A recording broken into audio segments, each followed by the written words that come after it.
What's up everybody? Today we are going to be making one of my favorite dishes, and that is fried rice. And I'm going to be showing you how to do it in a way that you don't need a carbon steel wok and you don't need to be using extremely high heat.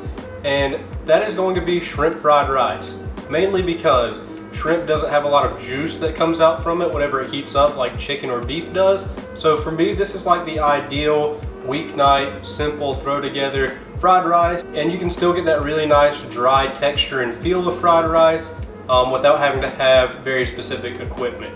So with that being said, let's dive into this recipe, and I'm going to show you guys how to make this super easy weeknight meal. For this recipe, we're going to need 12 ounces of peeled and deveined shrimp. And this is totally optional, but my shrimp are fairly large, so I wanted to go ahead and take my knife and simply just chop these up into cubes. And I really prefer this with fried rice because it gives you a nice pop of shrimp with the same cube-like texture of all of your vegetables. So I'm simply just setting my shrimp into a bowl as I have it chopped. We're going to marinate our shrimp with a little bit of white pepper. You can use black pepper and soy sauce, and then I'm just going to massage this with my hand a little bit and then top it off with a little bit more white pepper. We will set this in the refrigerator covered while we assemble our wok clock of veggies. So a wok clock is essentially just putting your ingredients on a plate in the order that you want to cook them, because wok cooking is fast and furious and you want to have everything lined up.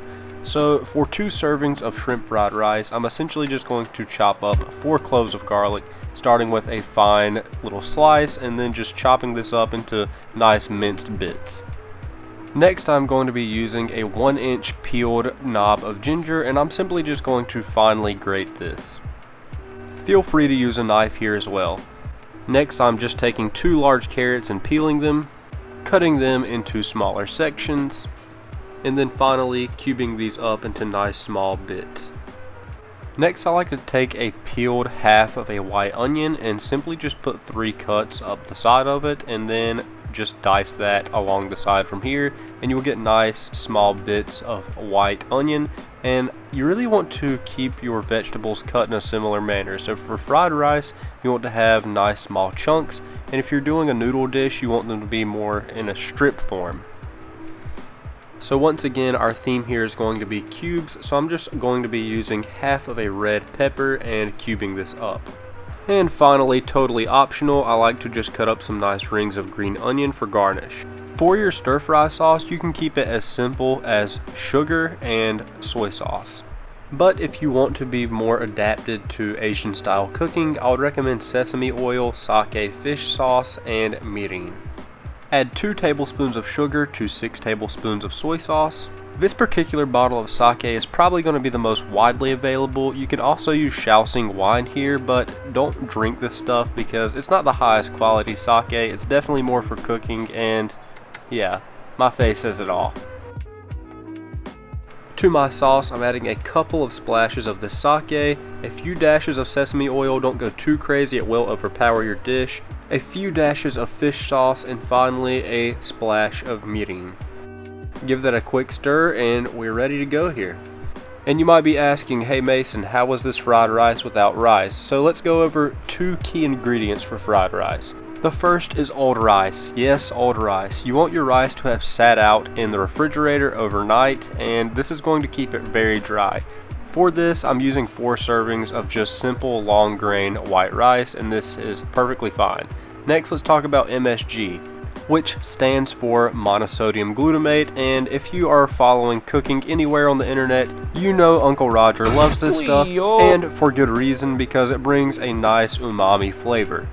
Alright, let's start cooking. So here you can use a non-stick wok, a carbon steel wok, or a large non-stick pan.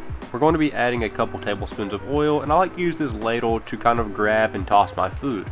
Once our oil has heated up over medium-high heat, I'm simply adding in my shrimp. Break those up a little bit, and then don't let them move around too much. And once they're cooking a little bit, you can stir them around. And these are going to cook for about 1 to 1.5 minutes to get them 80% of the way there, which is what we are looking for. When slightly pink, you can go ahead and remove them from the wok. Next, we can go ahead and let that shrimp juice kind of concentrate, and then add in our garlic, and we're going to just fry this off until it becomes lightly browned. And this is looking a little dry, so I'm adding some oil.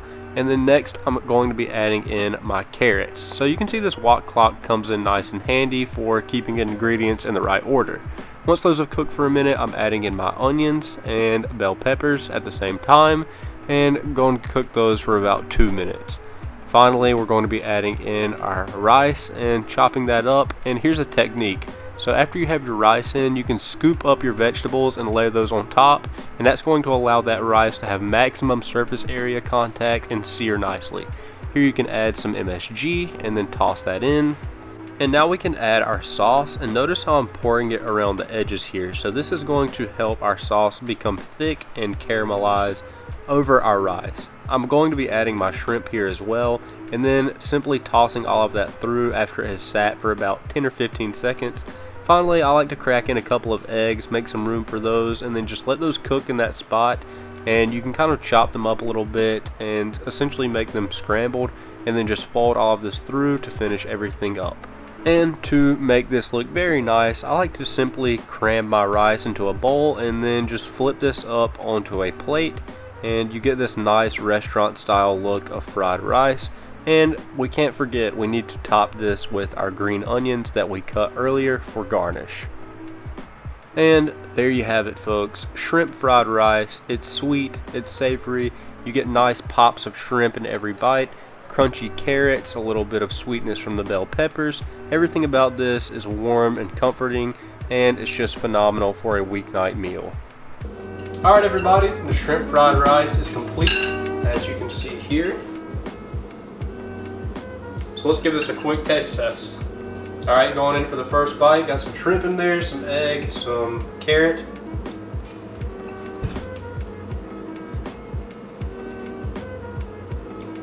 Oh yeah.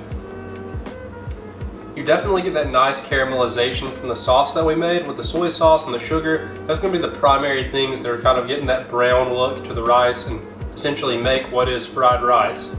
But also there are some very good flavors coming from the sake as well, and then the other ingredients that we added. So all in all, this is definitely better than something that you could get at Chinese takeout. So one thing that I'm definitely noticing here, so when you cook the shrimp and it kind of concentrates that juice that was at the bottom, that's bringing a lot of flavor to this, and it's amazing. It's really good. One of the benefits of this is you can adjust the amount of protein, which type of vegetables you like, but honestly, I would say that 4 to 6 ounces of shrimp with this much rice is perfect. You could probably even go up to 8 ounces, and then the amount of vegetables that we use is perfect. You get a nice crunchy onion in there every now and then, a little bit of pepper. It's very nice and balanced all the way around. Alright guys, I'm going to finish this up on the couch while I watch some One Piece. If you have not subscribed to my channel yet, go ahead and do so. Drop a like on this video if you learned something new or you liked it.